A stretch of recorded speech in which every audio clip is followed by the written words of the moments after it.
we're joking and laughing and just having a good time out there. And we certainly there were some points in the race where the team didn't get along 100%, but after that happened, we resolved the conflict, in the moment, and during the race and after the race, we're all great friends.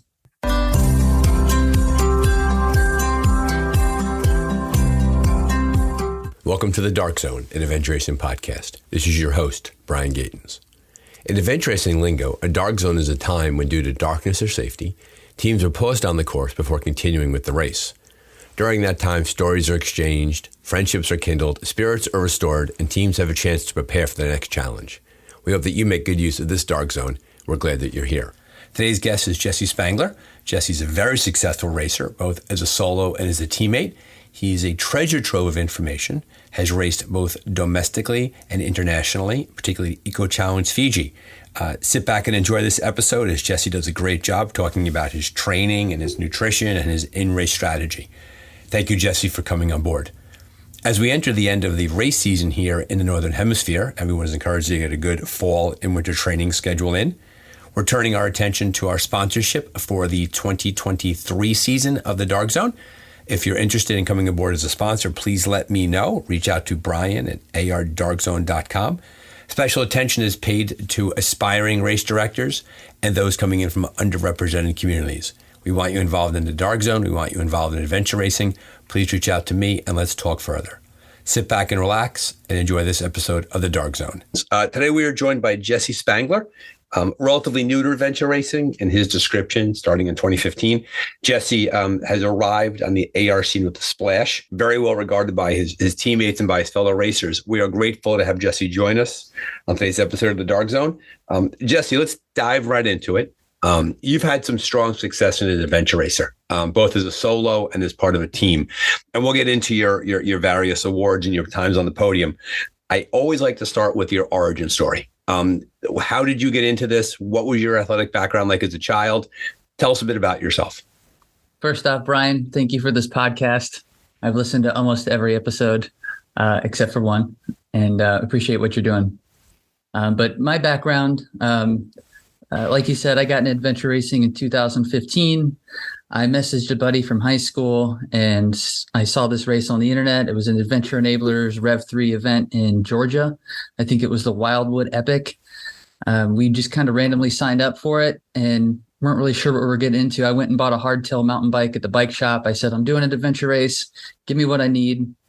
Rode it for a few months and just got destroyed at the race. We were biking on this trail, and by the end of the race, the last 2 or 3 hours, I couldn't sit on the bike seat. And my teammate was a much more experienced biker than me. He was being a really good sport waiting for me, but I was just having a moment at 2 a.m. trying to get back to the finish, legs cramping up, just butt hurt so bad. And I fell in love with the sport then.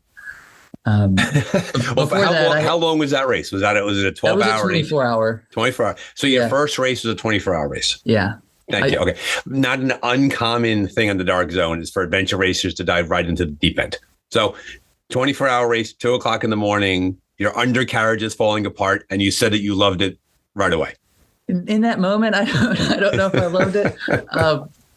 But finding those little orange flags in the woods was the most addicting part for me. And there were we made some great memories struggling to find the points that day. I'll never forget, there was a point that was underneath, it was right after a dam, and we had to go underneath a little wooden platform while the water's like rushing.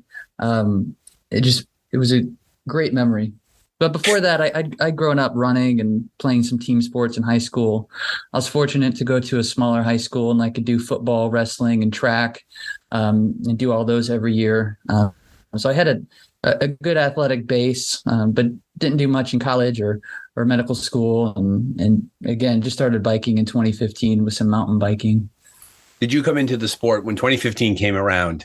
And sometimes this is a very common entry to the sport. Had you checked off a lot of life goals at that point? You mentioned medical school and college and all of that. There are adventure racers who find that they have some time at their disposal and they decide to try something new. And to your point, you had a bit of a sports background. So you're used to movement-based activities. You're used to competition. Did you find that the initial attraction of adventure racing was that it was new to you and you had the time and capacity to do it? Like, did you know you'd love it as much as you did? Or did you just dip your toe in the water? I had no idea. It was some random thing I'd found on the internet, and it just looked like a cool challenge. I haven't signed up for obstacle races or other similar events like that. This was just kind of was supposed to be a one-time thing. And I'd certainly already established a career, and I was married at the, I'd already married my wife. I had time. I was finishing up my medical training at that time. And as a result, you discover something on the internet, you dip your toe in the water, you try it out. And it sounds like right away from that very first race that you were hooked. That there was a combination of factors took place. The physical challenge, finding the orange flags. Talk about navigation a little bit. Had you done navigation previously, or did you have to learn all that on the fly? I just learned it. There's a local orienteering club here in Richmond, Virginia, the Central Virginia Orienteering Club. So I went to at least one of those events before the race, and that's where I kind of tune up my navigation around here, unless I'm going out with a map on my own. Gotcha. Yeah. And how well did you take to navigation? The guy I was raced with, he was previously in the military, so he had some navigation experience with that, and we worked together. We made lots of mistakes. I remember my first parallel navigation error, searching in the wrong reentrant for an hour, learning the hard way how easy those are to make, and I still make those today. So let me ask you now, because you're an expert navigator now, right? And so over the 7 years you've been doing this, you just used a term there, parallel and reentrant. For the newer person who's listening to this podcast, can you give a definition for that? Like, what was the mistake that you made that you had to learn from? When I think of a parallel navigation error, maybe I'm looking for a reentrant that runs east-west, and you're going in a reentrant or sort of in a valley or a creek that's running east-west, and you're looking along this creek. Well, maybe parallel to that on the south side is another creek running east and west, and it will look exactly the same. If you look all around you, it's going to look the same on the map as that other creek does that's maybe a kilometer to the south, or usually not that far, maybe like 300 meters south, just over a hill. It's really hard to tell from a map and the terrain where you are, because it looks very similar to the other place. The only way you know is if you paid attention the entire time to your map and the surroundings. And thanks for that explanation, right? Because as Eric Caravallo says of Pack Rafting Adventures, adventure race navigation is not about error avoidance, but about error correction. So even from your very first race, you discovered how easy it was and how super easy it was to step into the wrong reentrant at the wrong time. And once you clean that, you then know you had to go to the next one to keep searching there. And so it was good that you got that crash course in navigation. And it's good for the listener to hear the fact that as successful as you are now, your first race was very, very challenging for you. You remember where you finished in the standings? Ooh, very middle. Very middle? Okay. Very middle, if not lower middle. But how much did that even matter? Oh, it didn't matter at all. Exactly. Yeah, exactly. It was the experience. And there were some local Richmond racers who I got hooked up with after that. They're the Richmond Raging Burritos. And they let me race with them just the next year in 2016. And I learned a lot racing with them. And they were nice enough to let me do some of the navigation. And I was able to learn from them. They were the 2014 USARA Open Division champions. So yeah, they let this new guy do some of the navigation with them, and I'd get him a little lost sometimes. But I learned a lot doing that. And that's another thing to bring up there, the fact that because you could kind of hang with them physically, right? And when you came, they were more than happy to race alongside you. And then on top of that, they released you the responsibility of putting a map in the hand. And meanwhile, when you were doing that navigation, they were probably looking over your shoulder the entire time, right? If you were going to walk down the wrong valley, they were going to probably tap you on the shoulder and say, Jess, we got to go the other direction. Oh, yeah. But once again, you were inside a framework where you had teammates who wanted you to succeed and who kind of brought you along in the course. You also mentioned the value of being involved in an orienteering club. And I bang on that point a lot when I talk about adventure racing, because we're so map and compass based. It helps to be good with a map. Orienteering clubs are tremendous partners to adventure racers, because that's where we get the experience of doing that along the way. Yeah, it's definitely different navigation. Yes. You know, you can get much, much more lost in adventure racing, and my speed is much higher in an orienteering event. And if I don't know, my level of uncertainty is a lot higher orienteering than it is adventure racing, for multiple reasons. But I'm very fortunate to have that orienteering club around here. And the orienteering maps for the folks who are tuning into that for the first time, they tend to be more highly detailed. They tend to. You kind of. There's this thing called catching features where, like, if you are kind of going and you're not 100% certain where you're at, you can use features on this very detailed map to then tell you where you're at. So if there's a big boulder that's labeled and then there's a knoll right next to it, you can kind of figure it out on the map that you're in this position instead of somewhere else. Right. Where adventure racing maps tend to be a bit broader. They tend to be larger pieces of land, not as much detail. And as a result, you have to pay more attention to it, and you could find yourself in the wrong reentry or on the wrong mountain. Yeah, and the accuracy of the maps is sometimes much different. An orienteering map, I usually trust that the map is very accurate. And an adventure racing map, sometimes the base layer is not very detailed, or there's old roads, old trails. Sometimes it's just a misplaced checkpoint, which is very uncommon in an orienteering event. It does happen sometimes, but it's much more likely in an adventure race. Yes. Yep. And usually there's bigger pieces of land you're working with inside that time. Yeah. So 2015, you get clobbered in your first race. You follow the typical, on your way home from the race, you're looking for your next one, right? You fall in with the Raging Burritos, very well thought of team in 2016. Did you lean on team racing at that time, or did you try some solo racing? I got interested in solo racing. I did a Rogaine. The first overnight solo event for me was a big step. When you're out there all alone at night in the mountains, there's certain fears you have to overcome. So I think the first one I did was Mark Latinzi put on a Get Stoked 24-hour Rogaine, and I don't remember what year I did it, but yeah, that's kind of when I got hooked on the solo racing, because I could go at my own pace, and it was so good for me to learn how to do that on my own, to do all the pace counting myself, to improve the navigation. And it was funny. I didn't think I was doing well in the race. I messed up some checkpoints. I had some moments at 2 a.m. where I kind of was running in circles, it felt like. But I just, at one point in the night, I just said, well, I'm just going to just do the best. I'm just going to keep finding checkpoints in the woods until I run out of time, because I didn't clear the course. My goal changed from just trying to crush it and win to just going one checkpoint to another and just having fun finding those flags. And I got to the finish line, and Mark said I won, and I was just so surprised. But that was my first big overnight solo event. And once I did that first overnight solo event, it became a lot easier to do them. And I started doing them more because it was just easy. It was easy to plan. It's hard for me to sometimes plan work off ahead of time. So I could sign up at the last minute, and then I could go at my own speed and improve. I feel like I improved so much faster in some of those solo events just because I could make all the bad decisions I wanted and kind of gamble when I wanted to, and learn where to do that and where not to do that. Yeah. And so having that as so there's a benefit towards solo versus team, because we'll talk about your team experience also.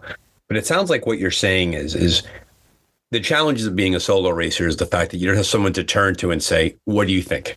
Right? It's you and the voices in your head, right? And so 2 o'clock in the morning, 3 o'clock in the morning, when you're tired and fatigued, it's all about you. But it sounds like the fact that you had to figure out on your own informed and made you a stronger navigator because you had no one to turn to.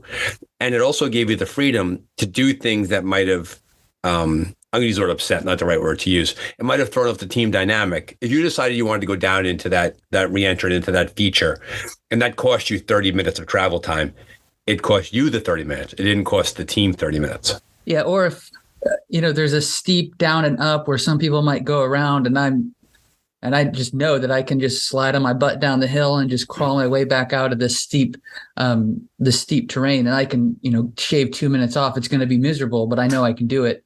I'm a lot more willing to do that alone than to drag somebody with me. Gotcha. Yeah, exactly. And so that's interesting because you've transitioned into longer and longer events alongside teammates. And so I'm sure we'll get to that experience of what it was like. I did a multi-day event solo And I don't think I'll ever do that again. So That what was was rough. that one? Which was that? I did the Shenandoah Tough as a soloist, and it was a nighttime start.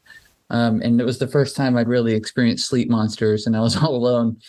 And the first time I'd experienced that multi-day fatigue, and I was all alone. And it's just a very different experience. I don't know if I'll go through that again. It's nice to have somebody else there to help make decisions when you're that tired. And so the nighttime start is always challenging because you live your life the entire day, either getting to the race course or getting ready. You don't really sleep that much. And then they start the race at 9, 10, 11 o'clock at night. And by the time you realize it, you've been awake for 24 hours, but you're only racing like 10 of them. Yeah. And you have the whole next day. Yeah. Even a 24-hour race that's a night start, it feels a lot longer than a 24-hour race. Right. How do you do during a race in terms of nutrition? Are you a real food guy? Are you a goo guy? Or you eat whatever's around? It depends on the race. If it's 24 hours or less, it doesn't matter. I'll eat whatever. I try to eat as much as I can. When I'm on the boat, I have liquid nutrition just because it's so hard to eat when you're paddling, especially as a soloist.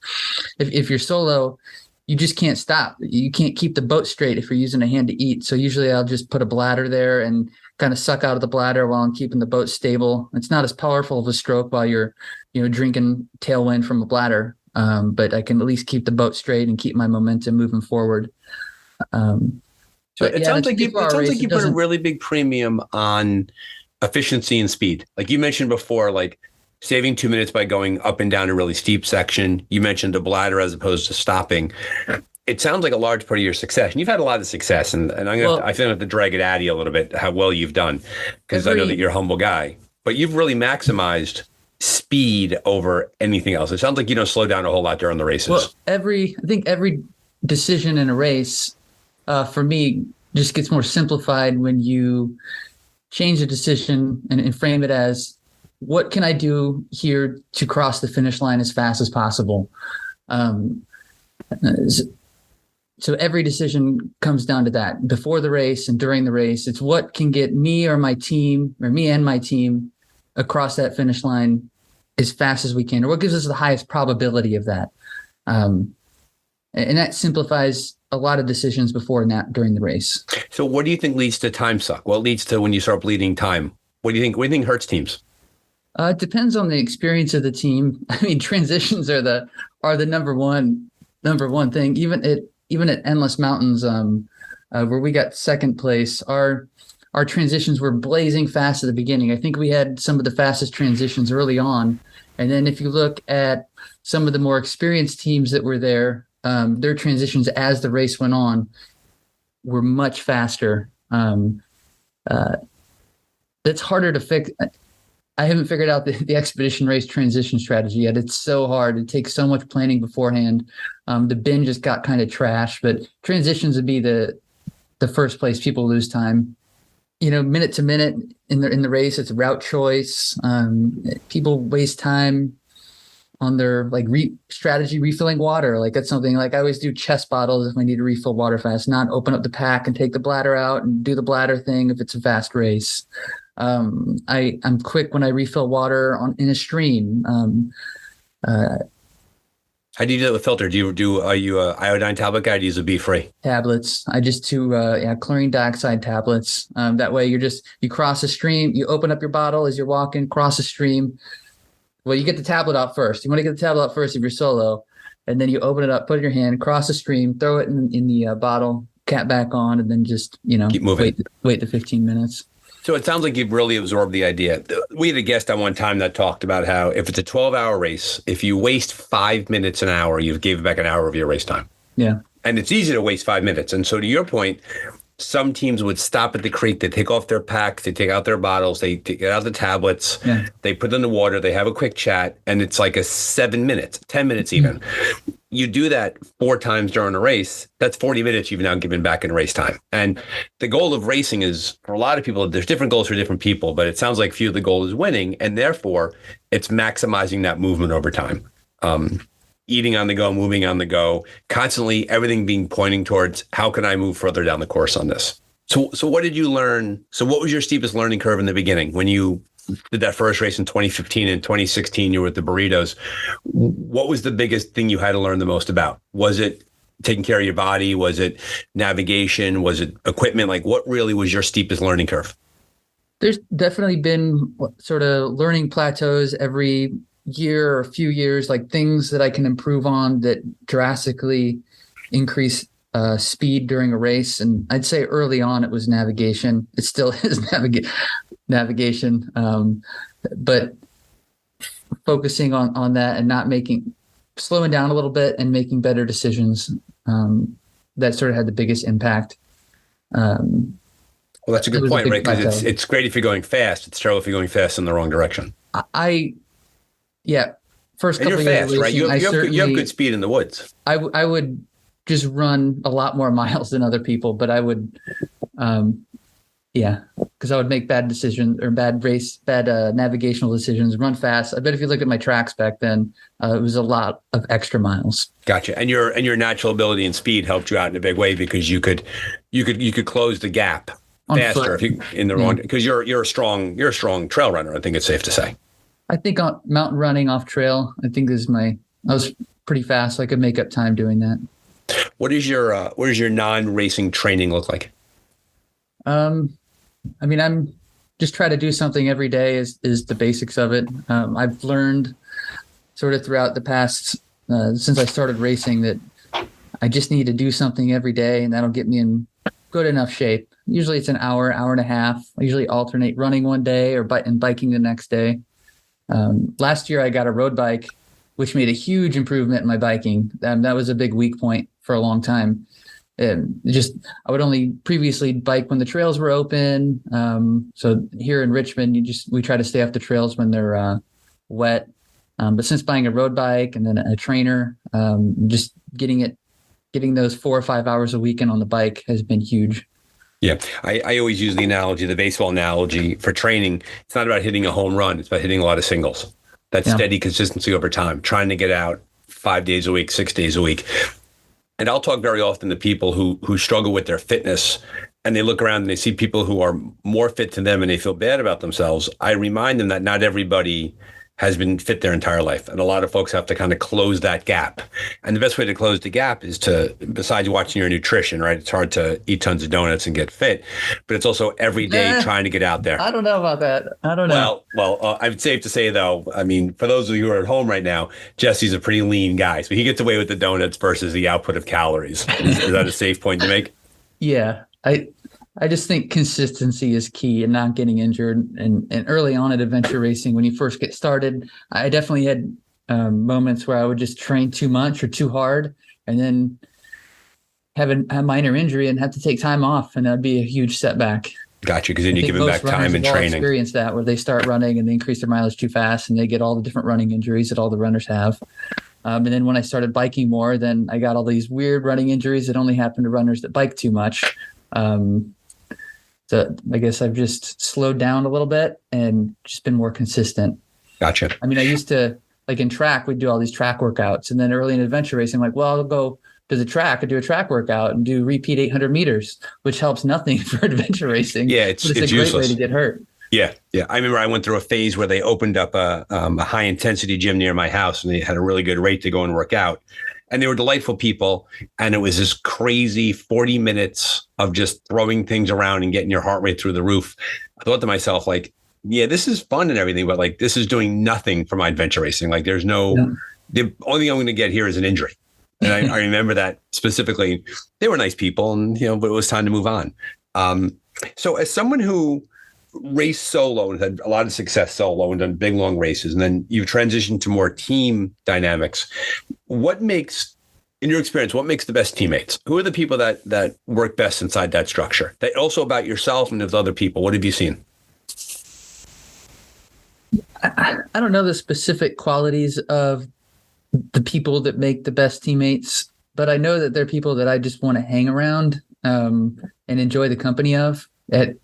Especially in a multi-day race, like you just have to enjoy being around them. That's one of the most important things. But you want people that match your, somewhat match your physical ability, and or have a similar experience, or if they have more experience, that's great, and they can teach you lots of stuff. But sort of the most important factor is, are they a good hang? So what makes them? So if you were to say to somebody, if someone said to you, "Hey Jesse, I'm doing a race coming up, and I really want to make certain I'm a good hang, make certain that I'm enjoyable to be around," what would you recommend that they focus on? Showing up ready to race, so that things go as smoothly as they can for that person. Not complaining.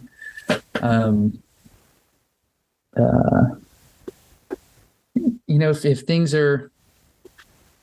Well, what's it like when things get challenging might out get there? down if our speed is mismatched. Like, it's not a reason to get down. It's a challenge, and there's always going to be somebody who's faster on the team. And especially moment to moment. Sometimes one teammate's fast, and then in a couple hours another teammate's faster. Right. But yeah, people just need to stay positive. And sometimes that balances out across disciplines. Yeah, like the person who might trek at a certain speed cycles at a certain speed, and therefore they kind of balance out that way over a multi-day race. And I think you're right, though. I think that, and Sarah Goldman, who is a previous guest on the podcast, who's a great coach and just a brilliant adventure racer, she said the most important thing she does as a team is she shows up ready to race, that her stuff is sorted, that it's not like the gun's going off and they're running around looking for a piece of equipment and they're not ready. Like they recognize that once the gun goes, the whole team has to be focused in the right direction. And they don't want to drag down the rest of the team. But I think that's a big piece of advice for newer racers, especially if you're racing with people you've never raced with before, is be the person who shows up well rested, ready to work with their gear in place. Very, very common point of tension among racers is that disconnect with the person just not ready to go.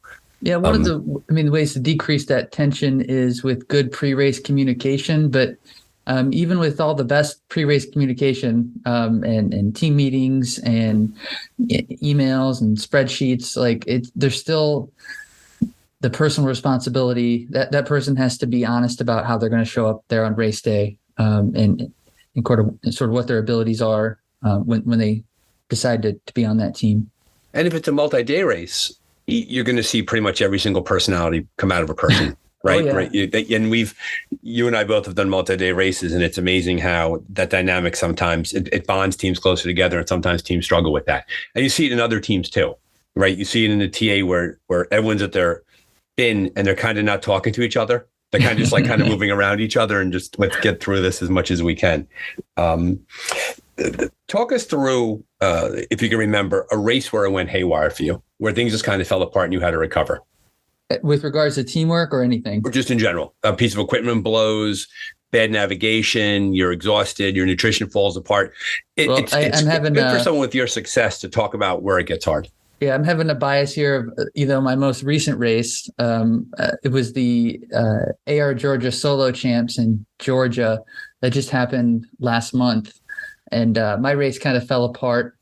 It was a night start on this paddle, the last paddle. I was pushing way too hard on the prior trek, trying to catch Jesse Tubb and Tim Buchholz, which I was frustrated. I was very frustrated. There were a couple checkpoints that were they weren't in the right spot. And I confirmed with GPS afterwards, but I was very upset about it. And I was just pushing as hard as I could. I was making such bad decisions. When I got in my boat on the last paddle, I had left my pack on and my hatch open in the boat. I didn't even think to put those away. And I took off paddling, and I kind of knew where they were because I crossed them on this last trek, maybe 14 hours into the race. That was a tight race. That was a super tight race. Yeah, it was a tight race up until when I made a bad decision. But this is when I'm kicking myself for this. It's good to have a teammate there. So I saw a 6-kilometer paddle that I could turn into. I could skip that and then do a 4-kilometer run instead, which was a lot on road, but it was clearly not the intended race director's path. So I skipped this paddle, I parked the boat, and then I took off running into the woods, and then onto a road just as fast as I could. And I came to a bunch of private property that blocked me off, and I couldn't get where I wanted to go. And I made a parallel navigation error. And I got completely lost. And in a race that was pretty close. And if I'd have stayed on my boat, maybe I could have chipped away at Jesse and Tim. But in my mind, I did not have enough race course left to catch them, to get 30 minutes on them. So I got completely lost. And usually when you get lost, it's best to like sit down and just think for a second. But I kind of went down the rabbit hole of just keep running. Just keep moving. Right? Because and I've had races you're going in to the solve the past problem where by movement. You get kind of lost. If you sit down, have a snack, have a drink, just think for a couple minutes instead of doing, you can make a realization about how to improve the situation. That didn't happen in this race. I got just blown up. I finally figured out where I was after an hour long, I kept kind of going along the shoreline until I saw my boat, and then I swam to my boat because I was too tired to run along a little inlet. And then I just kind of sat there for a couple minutes, and I knew I'd lost the race at that point, and just, how can I recover this as best as possible? But it sounds like you had to make that decision. You said you needed more course, right? You said it was down to 30 minutes. I needed more course, but the bad decision was in how I handled it, pushing too hard at that moment. When your heart's beating 190 beats a minute, you can't think. Right. It was hot. It was late in the race. At that point, I started neglecting, nutrition and hydration just because I thought I needed the time. So I kind of went down that rabbit hole by myself. Right. And if you have a teammate there, they can say, let's just slow down for a second. Let's just take a look around. That was a bad decision. That's where things went haywire. Okay. And I think to your point, you fell into the classic trap of movement is self-soothing, right? Because we say to ourselves, if I'm still, I'm not going anywhere, and that's bad. If I'm moving, at least I'm going somewhere. But it's not worth your while to go. It's not good to go nowhere fast, right? That's a great way to put it. Right. It's also a great song for the movie Streets of Fire, but that's a different podcast. But you're right though, and you with all your navigational skills and success, you fell into that trap too. And so it's important for people to keep in mind that when it gets kind of haywire like that, it's amazing how a 5-minute, a Snickers bar and some fluid would have helped you in a big way. But I also think too, and as I hear you talk about it and to sort of, to not that this is a therapy session, but it sounds like you had to make a gutsy decision at that point in the race, that you clearly, those guys and all credit to Tim and Jesse, who are masters. It sounds like they were further down the course on you, and you had to throw a rock in the pond to try to win the race. Right. Yeah, I would not catch them unless they made a mistake, and I didn't think that both of them were going to make a 30-minute mistake at that point. Right. One of them might have, but not both of them. Hey, not for nothing. You made a gutsy call that went kind of haywire on you. So very good. So now let's do the other side. But I've not felt that horrible in a race in a long time. Just, like, how did this happen? How did I make such a bad decision? How did I get in this place? And when I got back to my boat, I just kind of sat in the water and cooled off for a couple minutes. And then it became, just the goal was to just get as many points as I could for the rest of the race. I knew I wasn't going to win anymore, but I was just going to find more checkpoints. Were you sitting there wondering about the people at home watching your dot? Thinking oh, what's this guy doing? I bet they could figure out what I was trying to do. Exactly. Yeah. All right. So that's one side of the coin. The other side of the coin is when it all just sort of clicked for you. Like when did you just nail a race? Like everything just like you were an adventure racing god out there. When did it just go great for you? I've had a couple good races over the past couple years, the past 2 years, probably ever since COVID hit, and I kind of focused my training a little bit more. Had a great 6 hours at the Adventure Addicts Adrenaline Rush earlier this year. Me and Hunter Leninger did that one as a 2-person team, and we didn't win. The whole race didn't go perfect. Rootstock took an amazing portage on that race. I remember that gutsy call. Yeah, and after you look at it on the map, you're like, oh, it's great there. But like, there were some great teams there that didn't see that portage. So I didn't feel quite as bad. But there was this nighttime trek section that was one of my favorite trek sections recently, where we just nailed the nav. We went fast, and we were putting time on Rootstock, who we just couldn't catch. They had too much time on us in the portage, and nobody behind us. Just the nav decisions were good. The company was good. It was a great moonlight paddle right before that. Just great nav decisions made a great race. And once again, like that's event racing, right? Sometimes it goes great, sometimes it falls apart. And sometimes it's that way from race to race to race. Like nobody is consistently, I mean, unless you're Nathan Fave, and no one's consistently, they crush every single race. Sometimes folks have races that go up and that they go down. And although we got second, I see the strategic error that we made in not portaging. Just, the rest of the race went mostly really well. And there's been some other races where I get first and I didn't have nearly as good of a race and made way more errors, but just it turned out that I could make up for it.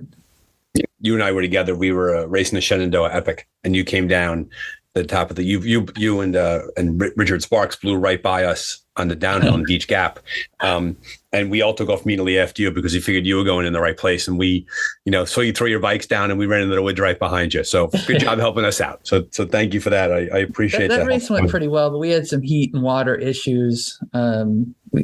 We started off really fast, and that was the strategy, to just start fast and get way ahead of everybody. But then we lost some water bottles and ran out of water on this big monster trek section. And it was the first big hot day of the year for the Shenandoah Epic this year. So that made the race a little tough. And the nav wasn't quite as clean as I wanted to be to call it, a great race. Yeah, that stage 4 was challenging, which a lot of teams even touched that stage 4. It sounds like you did the whole thing. The big long trek, you guys were able to do all of it. A lot of teams didn't even get to it because the heat was just too much. Richard, he had a tough time on that. Well, he did great on that section, but he lost his trekking shoes on the bike prior to that. So he did that whole monster trek in his hard, slippery bike shoes. And there was a lot of rock scrambling on that. So that was tough. In terms of equipment when you're out there, it sounds like you do a lot of point-to-point navigation. What do you wear in your legs? Do you wear bash guards at all? Or you just go I almost always keep the legs covered up. At that solo champs last month, it was in Georgia in August. So I just went with tall socks, but my legs were torn up. Because in the Epic, I remember I didn't have something on my legs, and it just made me make some bad decisions. Like I would try to take a way around instead of just bashing through, right. Which would have been a lot faster. But, my brain knew to just try to avoid all this nasty brush and go around. And it was way slower than it could have been had I just gone through the brush. Maybe I just need to toughen up and just deal with my legs. But sometimes it just hurts and then you move so slow. Yeah. And then you're banged up. I think I'm a big fan of the Moxie gear, of the bash guards that they sell, the Australian company. Yeah, I've got the Moxie. I often use the Moxie shin guards, but as far as for some reason I didn't have them on then because again it was really hot out. So I think we just didn't want to put them back on. And in fact, at the C2C earlier this year, I was taking them on and off on some of the sections, like on one of the last bikes and even on the trek. It was worth the time for me to just kind of run ahead a little bit and put them back on and then go through the woods with the team because I could be cooler on the when I had them off. So one of the bigger races you did was Eco Challenge Fiji. Yep. You Team U.S. Military. It was you and Jesse Tubb, right? The last minute edition. My original team didn't get accepted, and I kind of just made that time as a whole in my work schedule, knowing that maybe somebody's going to need a teammate last minute. Maybe, just maybe, you'd get the call. Maybe. And then so you're in the bullpen. You're warming up. Yep. Give me a call. So I raced the Massanutten Massacre race against one of the teams. There was Jesse Tubb and Caitlin Thorne, and we were kind of back and forth during part of the race, and there was a mix-up with the awards afterwards. And so I had to message Jesse Tubb and say, hey, I think I got your award because they finished, I think, one spot higher than me, and it was a gift card. And I was like, we should probably exchange these. And then that kind of got a conversation started where I got to know Jesse a little bit more. And then he's like, hey, we need somebody for our team. What do you think? And so 2 months before the race, I'm on the team. That's awesome. And it was all because a mistake was made. It was all because of a mistake in the awards. Like if that mistake wasn't made, I doubt I would have had the opportunity to go to Eco Challenge. It's the universe. You were supposed to be there. It was the greatest. It was the greatest race experience ever. So you went from not having a team to being ready. And I think I always like talking about it. one thing about adventure racing is in training, people should always try to just be ready. Yeah. Right. You get a phone call, you have a free weekend, and you get a phone call on a Thursday night. Someone says, "Hey, I got a spot here. You want in?" Yes. You don't have to say that. You don't have to say, "Oh, I'm in shape. I'm ready to go. Give me an hour to get my gear together." And where are we starting? So always try to stay ready. And you stayed ready for Eco Challenge. So walk us through that. You team U.S. military. Yep. Right. You, Jesse me, Caitlin Tubb, Thorne, Jesse Tubb, and Josh Forrester. Okay. Had a blast in Fiji. There was a ton of paddling in that. Our boat ran into another boat on the first stage. Another boat ran into our boat and put a hole in it. And then so we were going out onto the ocean with a leaky boat. We were able to patch it up with a little piece of plywood. Some rickety old rotten board and some old nails that we got from folks on the side of the river. So we started off in last place. And then so every time we'd pass a team, Josh Forrester, who's super competitive, would shout out our current position. So it was so fun to go all the way from the back and just march your way up this whole race. While we're taking on water in the boat, having to we're on the ocean, in the ocean in a Fiji. 24-hour paddle. This first stage is 24 hours basically of paddling on the ocean because there's no wind for the sail. Right. And every time we pass them, we made our way up to, I think, 20th or 22nd place at one point. And then ended up, I think, 29th place. We just had a great time. There were some super hard parts. We had to carry our mud. If you've seen the show, I'm sure you've seen the show. There's a stage where you're carrying your bikes through the mud, and they don't really show the whole story. We're carrying those bikes through thick, nasty mud for 10 Yeah, the peanut butter mud. Yeah. It was gross. Yeah. But we were joking and laughing and just having a good time out there. And we certainly there were some points in the race where the team didn't get along 100%, but after that happened, we resolved the conflict, in the moment, and, during the race and after the race, we're all great friends. One piece of feedback I've heard from that race that people talk about is that for as much as it was a production and you had Bear Grylls jumping out of helicopters and all that sort of stuff, people who did it said it was a real race. This was not a Hollywood, this was a full on, you're going for it the entire time. Is that your experience? Yes. The sleep deprivation was insane. My longest race before that was the Shenandoah Tough, which was 2.5, 3 days. So this being 10, 11 days, I think we finished one day before on day 10. Right. It was an immersive, real race. And you were just in that environment for 10 days. There were real dangers out there. They had safety crews there and there was TV crews out there. But, we climbed, I think it's Vua Falls. I don't remember the name of it, at night on no sleep. We've gotten some sleep before, but it felt like no sleep. And I remember one of my teammates hooking into his climbing equipment and I'm like, that's hooked up wrong, man. They were just so sleep deprived. And then I go over there, I'm like, you almost started an ascent up, I don't know if it was 1,000 feet. It's super tall waterfall. Right. With the stuff hooked up wrong. That could have been bad. And then at one point, my rope, I'm not an experienced climber. I took climbing lessons just for this race. My rope got caught up in some brush on an overhang. I think it kind of slipped to the side of where it was supposed to be. For those who don't know, in Eco, we use these little ascender devices. It makes it so I'm not a climber, but I can climb using these ascender devices. They cinch up your left hand, right hand, and you kind of use your feet to kind of work your way up these ropes. And you go from one rope to another, and you have a safety rope there. But at this one point, and the safety rope can fall, 20, 30 feet, if not more, before it catches the carabiner at the bottom. So if you do have to use that safety rope, that is not going to be good. Yeah, you're going to fall. You're going to, you're not going to die, but you're going to get hurt. Yeah. At one point, I couldn't get above this overhang. And while I'm reaching out, my ascenders come off because I kind of twist them in a weird way. And so I'm grabbing onto an actual rope. I'm on a rope over an overhang, in the middle of the night in Fiji. I don't know what to do, how to get over this. Is this really happening right now? About this. Right. It was a great experience. Right. I think yeah, exactly. And you say it was great. People at home are kind of like, okay, do whatever you say. But that's part of the deal, right? We in exchange for these experiences, we agree that from time to time the intensity level is going to get higher, right? And that's just the deal. That's what we agree to do. And you mentioned it was an immersive, 10, 11-day experience.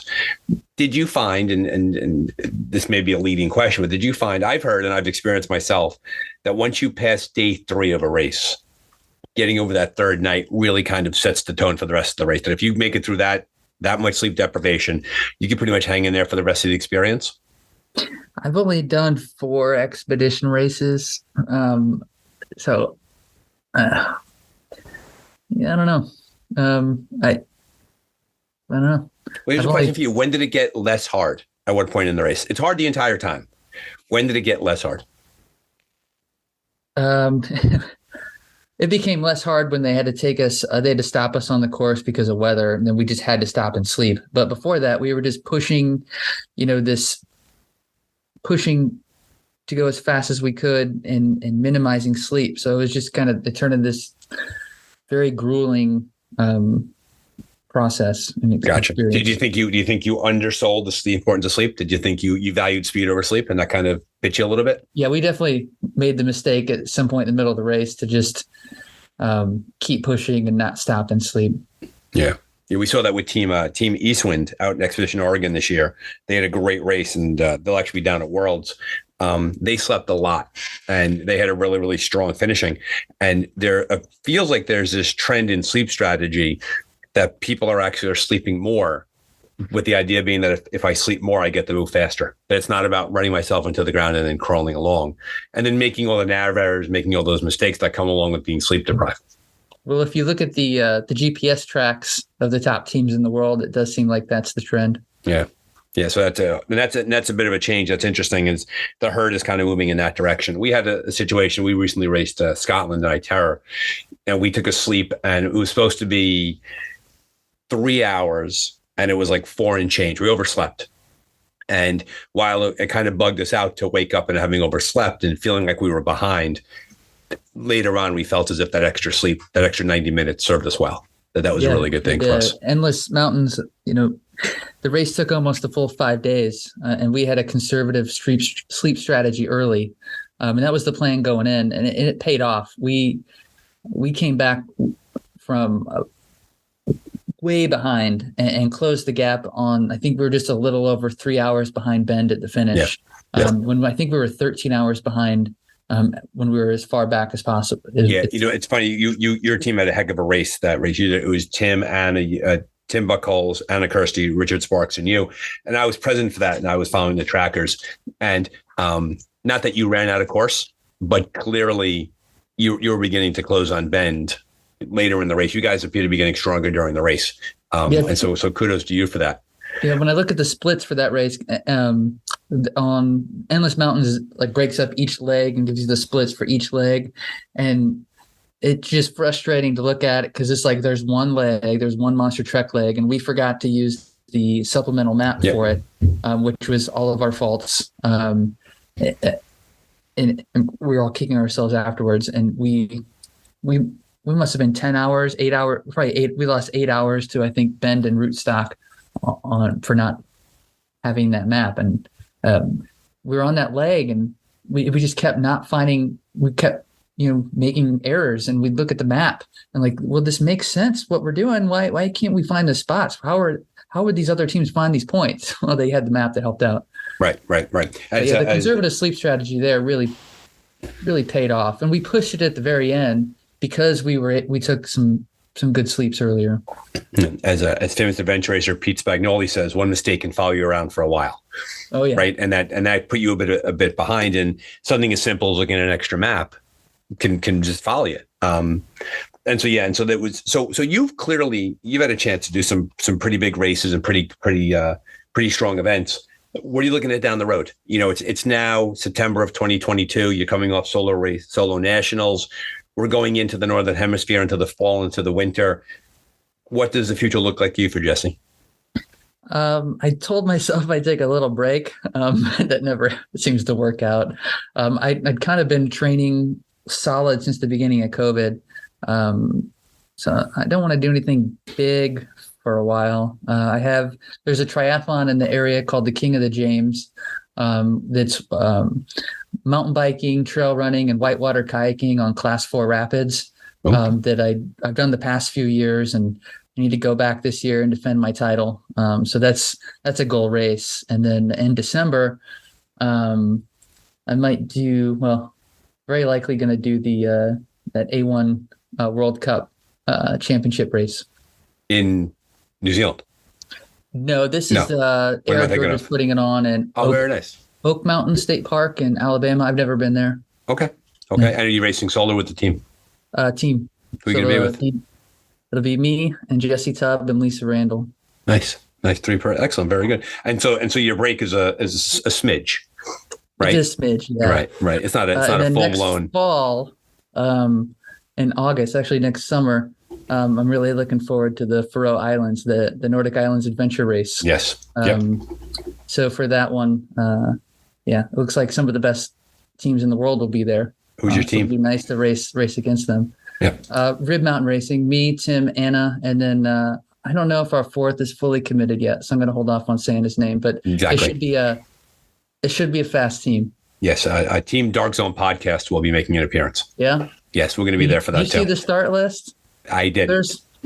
There's like 7 of the top 25 teams in the world are going to be there. Like the top 2 teams currently ranked in the ARWS are going to be there. Yeah, it's funny, you bring that up, right? And clearly, how can you turn down that race? Right, you got to go to Faro. It's going to be a once in a lifetime experience. The ropes, the pack rafting, the terrain, the wind, and then you see that start list, and you kind of like have to sit down and be like, oh, okay. Yeah, the only race I've done with a teamless like that was Fiji, and that was my first real big team race, and me and I was with Tim and Anna for C2C and Endless. So this would be our 3rd expedition race together, unless we do another one before that. So I want to see what we can do. I just want to see where we're at compared to those teams. Well, I was on the record prior to Endless Mountain saying that you were one of my favorites of the podium. I was clearly I saw that team, and I saw I know your experience and who you were with, and I was like, they're going to do really well. And so that kind of borne that out, that you finished up on the podium. And I do agree that start list for Faro is going to be really intense. It's one of these things where motivation for training, right, Jess? You think about it, like what gets us training every single day for the most part, what gets us out there racing.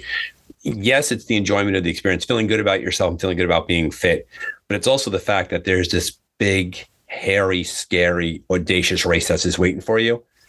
And that your experience in that race is directly proportional to your preparation. Yeah. Right. And so it's just getting you out the door as often as possible, getting trained and focusing on that as being the experience. Right. It's not just what the scale says, or it's not just how your clothes fit on you. It's what you're actually going to be able to accomplish with the fitness that you have. And I do agree with you. I think that, and it's one of the great things about adventure racing is towing the line alongside the best teams in the world. Yeah. And let's be honest, I'll speak for a Team Dark Zone podcast. I'll let your team make the decision itself. It's going to be really, really good to see them at the start line. And then we'll see where we cross paths during the race, but it very well may be at the finish line, but between here and there, it's racing, right? Yeah. And it's 5 days of getting out there and going after it. And it's a great sport for that, right? It's a great sport just to see what's there. So Faro appears to be the big thing on the horizon for you. Yep. I'll see what I can fit in next year, but that's sort of the big thing. We'll see where we stand. I'd love to do, there's so many more expedition races now in North America. Right. And I have to pick and choose what I want to do. I mean, I'd love to do Endless again. It's just hard to schedule 2 expedition races that close for me. Yeah, that's the challenge. I'll be at Endless Mountains in a support role like I was this year. Thank you for helping put on that race. That was amazing. It was great. It was great. I tell Brent and Abby that I'm the world's most overqualified intern. And I have a great time doing it. Make it rain a little bit more next time. That'll help out with back raft stage. Yeah, it was a little canoeing at night was wild. Yeah. So we're canoeing at night in fall. Like you can't see anything because it's foggy and it's nighttime paddling and there's mist and it's super humid out. And it's 2 people on a boat just paddling as hard as they can. And there's rocks everywhere. And so you just nail a rock at full speed in a river, hoping you don't go over. We thought you'd have a bit more water. For the folks listening at home, Endless Mountains was a Rootstock Racing's first 5-day race. Huge success. Great race. Went really, really well. I was fortunate to get to play a role in helping to organize it. And I'm returning in that same role going into the 2023 edition. A very bony pack raft to start the race. It was what it was, right? And it was. I was part of the team that agreed to put you guys out there, so I apologize for that. And then that final, it was a 60-mile paddle with 2 orienteering sections in between, and it was a big, long, great race. There were some rapids in there too. Like they weren't big rapids, right, but at night when you can't see, it becomes bigger. And you hear them a mile away. Exactly. No, you're right. And it was a good experience. And it sounds like for you, all these experiences add up. And you really, and I like your odds in Faro. I think that you're gonna continue to put that together. Is it now? We have nationals this week, and you teased this in the beginning of the podcast, and I should answer it for the listener. You said you've listened to every single podcast but one. What was the one that you've not listened to? I would not listen to the podcast with one of the race directors for nationals because somebody said it. I think it was Shane Hagerman. It's like, so he said, you got to listen to it. This course sounds awesome. And I just couldn't, because I knew if I listened to that podcast that I would somehow find a way to change my schedule and go there. I just didn't want to tempt myself with that. And it was Yishai Horowitz. He did a great job describing it. Yeah, you're a super listener. Thank you for being. We'll get a sticker in the mail to you. So thanks for doing that. That was and it's nationals, and we have worlds too. And so we're very fortunate that it appears that the sport is continuing to grow over time. And as we close up our final thoughts here, you've done a lot of races. You're a successful racer. You've raced around the world, a lot of different events. What are you sort of looking down the road a little bit for adventure racing and the sport itself? What are you seeing in terms of trends? What are you seeing in terms of the things that we should be happy about and the things that maybe we should be concerned about in the sport? I love that there's more racing. I'm very fortunate living in Virginia that there are just more races than I can possibly do, which has been a change just over the past, 3 or 4 years. That's a huge plus. And then you go the tracking. I know my family loves the Epic this year. They had tracking and commentary. Yep. So they had people like doing live updates for how to interpret the tracking, which really helped the fans. It was Glenn Gibson did a great job with that. Glenn, and I can't remember who did it with. My wife doesn't know what's going on, but I got home from that race, and she actually she knew the story. I think that's a big trend we're going to see in races now, is that there's going to be a combination of the tracking is spot on, right? Thank you, Mark and Margot Harris, for enable tracking, combined with people sitting at home following the tracking, offering real-time commentary. We saw it at Endless Mountains too. Yeah. And I'm curious to see if we get that. Nationals is coming up, and it's a bit of a plan for that. And hopefully they keep that going, because you're really giving the person at home an immersive experience. I think I don't know what to make of having more than one national championship. I think that needs to be figured out. I don't know the answer. I understand what A1's doing. And I understand what USARA is doing. Some races seem to have be improving their maps. As a navigator, good maps are sometimes a luxury. I know I've done a couple of races where Latanzi's done the maps for other companies, like Adventure Addicts used his maps for that adrenaline rush that I really enjoyed earlier this year. Mm-hmm. But some of the other race companies haven't kind of caught on board with that yet. So that's an area for improvement.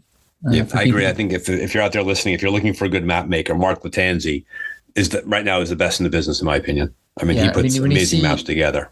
You're on a 20-mile trek with this big map area, and it's all mapped well, and it's not an orienteering course. Nobody's made an orienteering map, but it's a very accurate depiction of the terrain. Mm-hmm.